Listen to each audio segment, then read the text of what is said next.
Dito na tayo, Bay Aljo, sa Binabatikos ngayon, itong PWD rampa daw dyan sa EDSA Busway na mistulang rampa ng motocross o skateboarding dahil sa sobrang taas at tarik. Aha.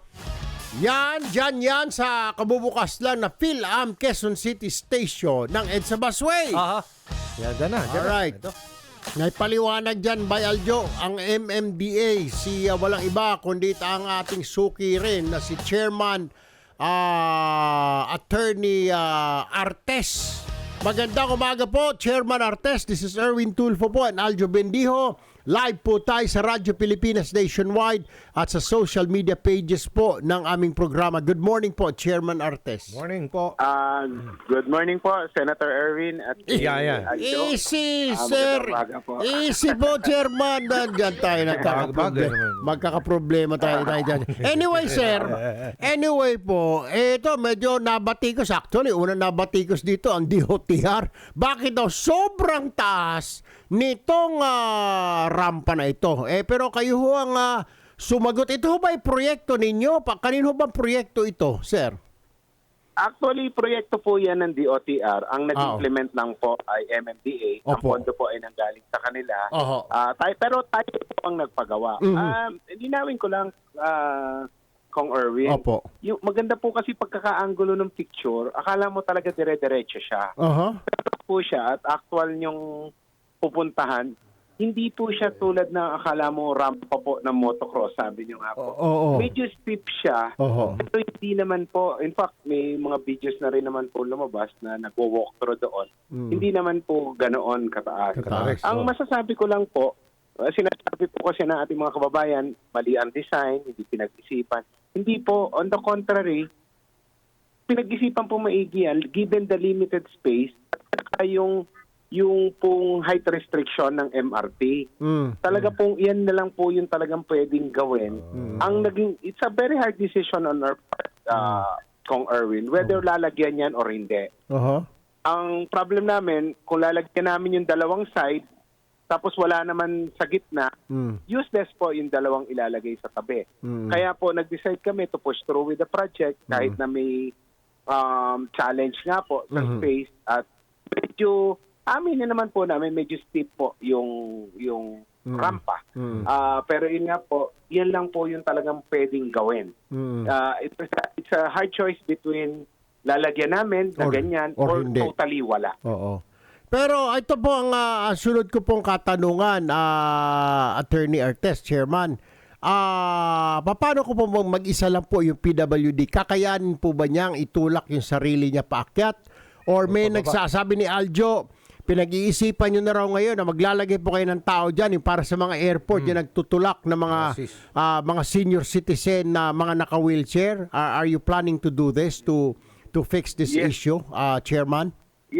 Yes po, meron naman po tayo na base sa mga suggestions po na netizens. Maglalagay po tayo ng tao na mag-assist sa ating mga PWDs, particularly yung naka-wheelchair. At iyan naman po, hindi pa naman po siya tapos na tapos. Pipinturahan po yung sahig niyan. Nang alam niyo po yung pintura na may parang may mga batong maliliit. Tama. Para po hindi siya madulas. Pero yun po, papatauhan po natin siya, hindi nga lang po 24/7. Siguro po hanggang 5 o'clock in the morning, hanggang 10 o'clock ng gabi kung kailan naka-duty yung ating mga enforcers. Para po mag-assiste kung kailangan. Tinitignan ko ngayon na Chairman, parang may punto kayo. Mali lang yung anggulo na pagkakuha Kasi ang anggulo niya galing siya sa taas by Aljo Sa taas siya kumuha, nakikita yung EDSA na medyo nasa ilalim. Kaya ang tingin mo ngayon, sobrang tarik, Chairman. Tama ngayon na mukhang nakatilt yung camera o nakatilt down. Kaya sobrang taas ang tingin mo. Dapat ang kuha dito, from doon sa baba, pataas. Di ba? Opo. In fact, may isa-send po ako sa inyo kung Erwin na video na kuha ng GMA7. Naglakad po yung reporter, hindi naman po ganong kataas. Ganong kataas. Pero meron din pong video na nagpapakita na may isang naka-wheelchair nahihirapang bumaba. Pero yun pa nga po, maglalagay po kami ng tao na mag-a-assist. Ay, maganda. Yun ang pinaka the best solution, Mr. Chairman. So, ito po ay pondo ng DOTR, pero kayo lang po ang nag-implement nito. Yes pa. Yes Alright. pa. So, Aljo, parang it's a choice eh. Lalagyan ba o hindi wag na. natin lag Tanggalin na lang. na? Paano nga naman masasakay yung mga PWD ng MRT? Pero tama po kayo, yung instant na solusyon, maglalagay po kayo ng tagatulak paring sa mga airport na nagtutulak ng mga Ganun senior po. citizen na naka-wheelchair. At anong oras naman po ito na nandyan po sila, yung mga magtutulak para sa mga naka-wheelchair, Mr. Chairman? We'll make sure po, kung Erwin, Kaaljo, na as early as 5 o'clock, may tao na dyan hanggang 10 po ng gabi during the time na meron po tayong deployment ng mga enforcers. So hindi po I-emphasize ko rin, Erwin, Opo. 5 po yan na Ganyan. stasyon na pinagawa namin ng ganyan. Yan lang po yung may question regarding that. Kasi nga po, limited po yung space. Kasi nga po, yan yung pinakamababang point ng elevated na MRT. Okay. Kaya po talagang nasukol siya at kaya po kailangan medyo stiff yung para po malagyan. Otherwise, hindi po talaga siya malalagyan. Hindi naman mahirap yan sa mga senior citizen, ano? Tuloy-tuloy lang ang paglakad nila po dyan, no? Ang problema lang natin, yung mga naka-wheelchair na mga PWD. Wheelchair po lang yung may challenge po talaga. Di ba nasira yung sir, may natanggap kami mga bali-balita. Yung elevator daw na bago. May mga vandals na Opo dyan. Meron ho? Alam niyo po, meron kasi yung design niya originally konkreto lang pero pinagawa po namin nga po for security and safety reason ng mga gagamit kasi syempre po pag sumakay may sumabay, pwedeng ma-hold up or ma-molest siya, lalo na po yung mga kababayan at matatanda. Kaya ginawa po namin transparent siya na glass para po kita sa labas kung ano yung nangyayari. Nabasag daw?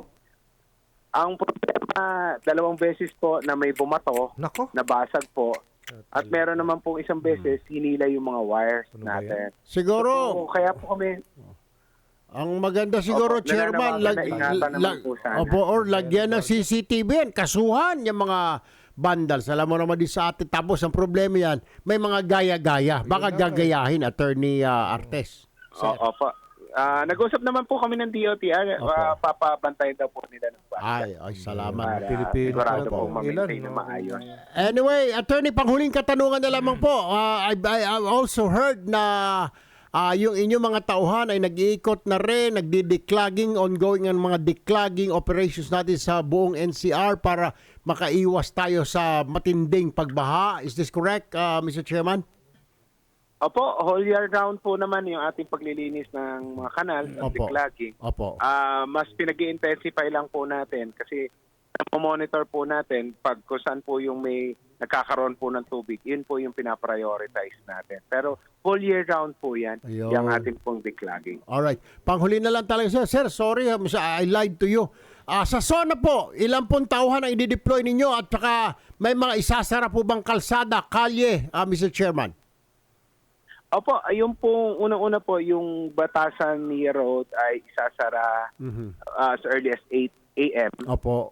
At yung pong ating Commonwealth ay magkakaroon ng zipper lane at eventually isasara po by I think 3 p.m. May mga alternatibong ruta naman po tayo at advisory na ipinost sa social media pages natin. Pati po yung mga alternative route. So, pakitingnan na lang po. Medyo hindi po kabisado kasi maraming alternatibong ruta po yan at maraming liko. Pakitingnan na lang po sa social media pages namin. Nakapost na po siya. Kami rin po tutulong, Mr. Chairman. Titignan po namin mamaya at bukas hanggang Friday, ipopost po natin kung ano yung mga alternate routes na pinusunin sa inyong pong social media at ilalagay ho namin dito para makita ng mga kabayan natin sa TV at ganoon din po sa social media namin sites, Mr. Chairman. Opo, salamat po at Alright. inyong tulong sa pag-disseminate ng information. Thank you po. Maraming salamat din po, MMDA Chairman Armando Artes ng MMDA. Good morning po at ingat Salamat po kayo. po. Thank you po. Diyan na si Ma'am Glenda Relova, ang Executive Director ng National Council on Disability Affairs, Kong. Magandang umaga po, Ma'am Glenda Relova. This is Erwin Tulfo and Aljo Bendijo. We're live po sa Radyo Pilipinas, sa social media sites po ng programang ito. Reaksyon lamang po sa pagbatikos ng ilang mga netizens natin sa rampa dyan po sa EDSA Busway. Ano po masasabi niyo rito, Direktora? Una po, magandang umaga po kung Erwin at Sir Aljon. Morning Opo. So sir, kami po ngayon ay nagpatawag po ng emergency meeting sa atin pong subcommittee on accessibility, building and transportation po. Ito po ay binubuo po ng NCDA at ang atin pong mga ibang private organizations ng mga architect engineers. Kasama po ang DPWH at ang DOTR. Siyempre sir, kasi di ba ang idea po kasi natin ng accessibility, yun pong ang ating mga persons with disability can freely move. Tama. Narinig ko po kanina yung good intention naman po ni MMDA chair na gusto niya ina-assist yung mga persons with disabilities. Right. Pero ang idea po talaga ng accessibility is yung dignified and free mobility po ng ating mga persons with disability. Kaya po sana po ito po ay tinawagan na din po namin ang PDAW po or Persons with Disability Affairs Office ng Quezon City. So magpe-perform din po sila ng audit, sir. Kasi meron po tayong batas di po ba? Yung BP 344. Ito po yung talagang mga standard na mga measurement para po talagang maging accessible. Alright. So, ito po kasi sir, yung inclination po nung ramp, sobra po talagang steep na malayong-malayo po talaga sa inaalaw po na 4.8 to 5% inclination. Ito po yung old standard pa po ng BP 344. Ngayon po, na-amend na po natin yan. Mas mababa na po or dapat po 3 lang yung inclination. Ito po is 14. Alright. Okay. So medyo may... Opo sir, kaya pagtutulong-tulungan po namin ito sa NCDA Opo. para po at kasama po ang LGU para po ma-audit at mahanapan po natin ng resolution para po maging really accessible po ito sa persons with disability kong. Ma'am Glenda Relova ng NCDA, maraming salamat po sa inyong oras at pagkakataon. Magandang umaga po. Magandang umaga din po, sirs. Thank you.